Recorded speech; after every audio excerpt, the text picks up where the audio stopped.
Okay, Mom. Jake, I wanted you to see the snow. This is all. We had no snow cover yesterday until this storm hit us.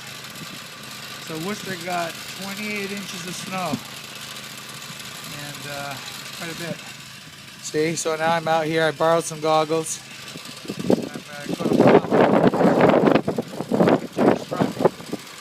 A lot of restrictions. You can see some of the snow because of the blizzard we had. Left some of the lawn clean. And we've got where I've already been up to the snowblower.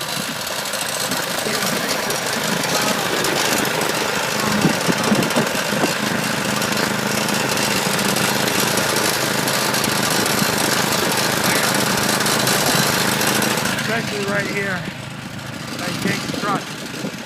By the house, you see the drifts up there. So anyway, now it's time to clear. I wanted to show it to you before I did it. You can see the back too. So there's the sheds. I had a hard time getting this stuff out of the shed the night before when I was prepping for it to get the generator and stuff because the ground had swelled and I couldn't get the doors open. I'm gonna have to fix that in the spring. We had kids out here this morning jumping off the swing set into it.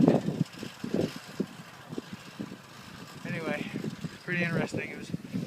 We didn't notice too much. You can see the drifts here, how it just blew up off the snow and then drifted back. It's pretty cool.